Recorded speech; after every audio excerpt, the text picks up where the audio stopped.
What is your favorite? Very creepy fact. I saw a news story on a woman with a rare type of epilepsy that causes her to see everything like a slidder shower, a video game that gets 10 FPS. She described watching cars drive by and saying they freeze in place for a moment and then snap into position further down the road over and over.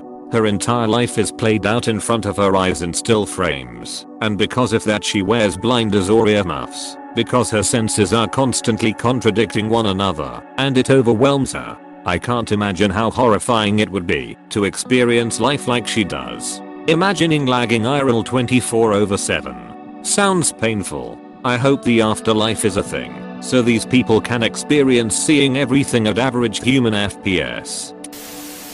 Somewhat recently, 2012, scientists discovered over 400 new species of bacteria living in the belly button.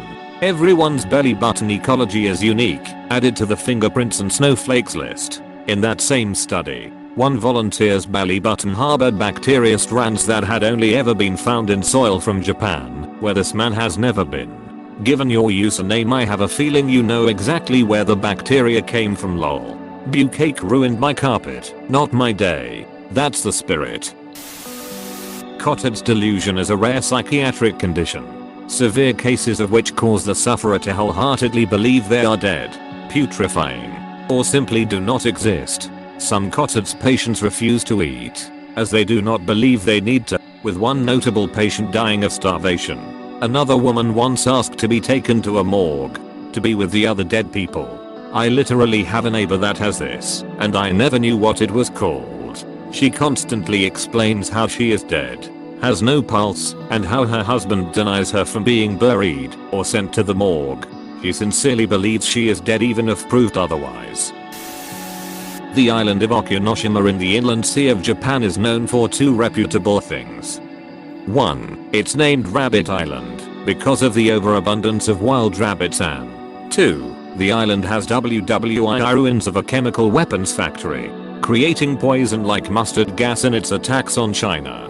So vital was its secrecy to the Japanese government that they tried to wipe its location off maps. I've always wanted to go there. It's a bit of a pain to get there. There are only 2 boats a day or something.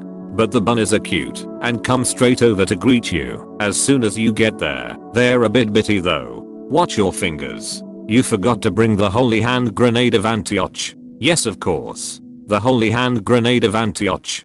Backquote is one of the relics Brother Maynard carries with him. Consult the Book of Armaments.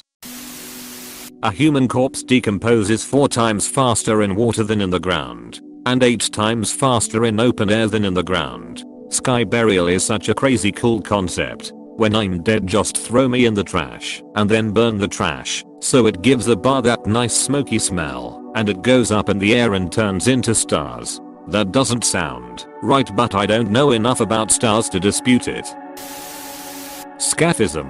The worst way of execution I've ever heard of. The word comes from Greek, which stands for hollowed out.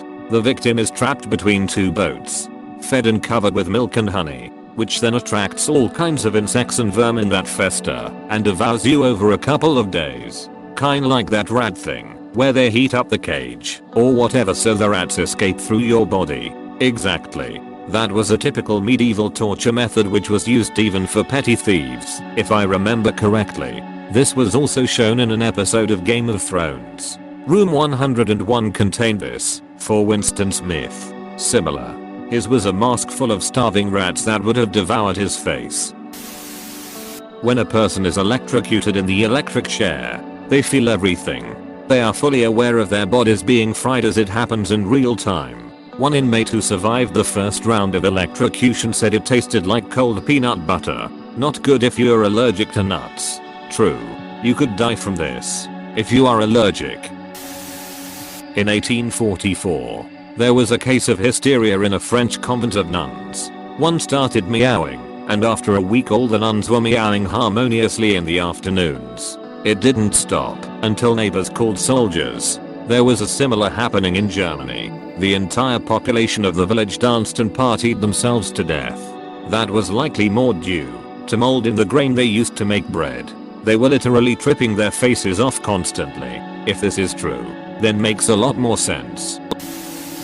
Your eyeballs flatten when you die, leaving your corpse seeming to have no eyeballs. Morticians also use spiky contacts to keep eyes closed and also retain the shape. The children's story of the Pied Piper of Hamelin was based on a real event. Hamelin town records start with this event. The earliest written record is from the town chronicles in an entry from 1384 which states, "It is 100 years since our children left. No one know what or who took the children. But there's records of the entire town's children being taken." I actually did some research into this.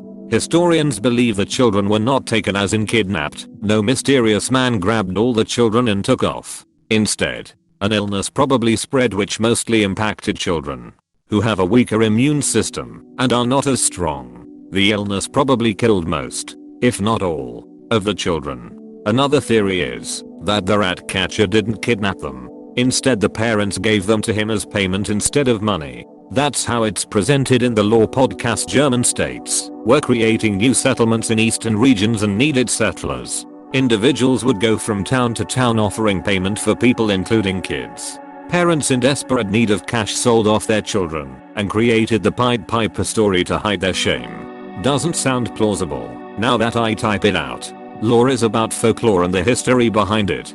Plenty of things in folklore aren't plausible, but it's still my absolute favorite podcast. Anglerfish. When anglerfish mates, the male literally deforms its body and fuses with the female, then they live together for the rest of their lives. After getting stung by a cone snail, you don't feel the sting for a little bit.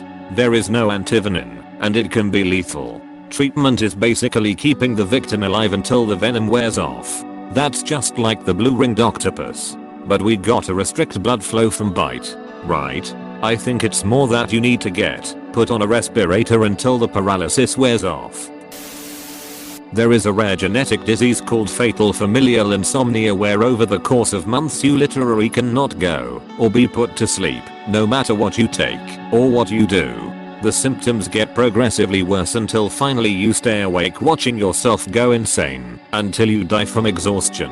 There is a guy by the name of Rikard Sayajan who documented this genetic disease on YouTube, and with each video you can tell his mental state gets worse and worse. It eventually gets so bad that his last videos are just weird conspiracy theories, and, as expected from a disease with no cure, he sadly passed away before he started suffering from it, since it can sit in your genetic code for years without you noticing. He was an artist. May he rest in peace. Probably should be clarified that, while the symptoms and mental state could be similar, Sayajan clarified in the video description of his first video regarding his insomnia that he did not have fatal familial insomnia, but rather, it was a side effect from taking a specific antibiotic that created a neurotoxic reaction resulting in his inability to sleep.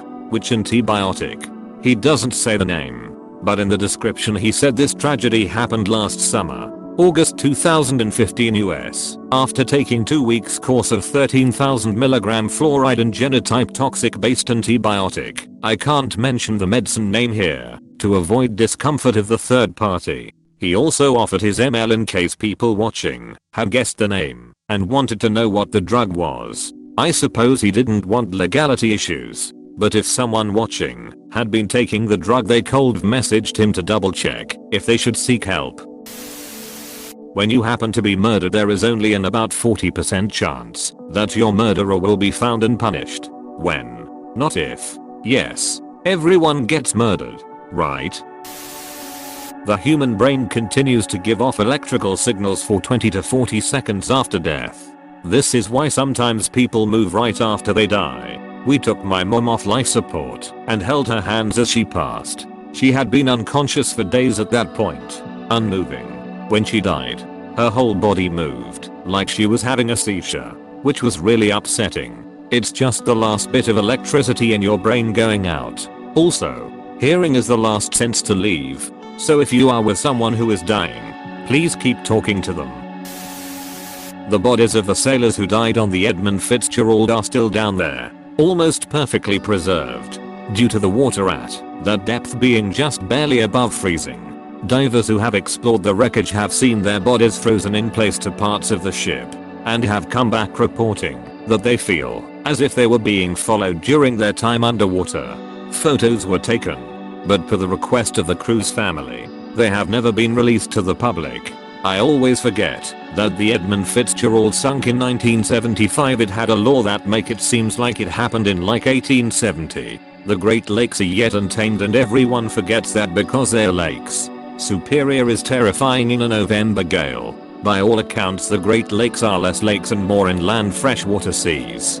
But because we don't call it that, it feels less scary. I'd bet people would have a different view of them if we called them the North American seas or something. Let's all agree to start calling them the North American inland seas.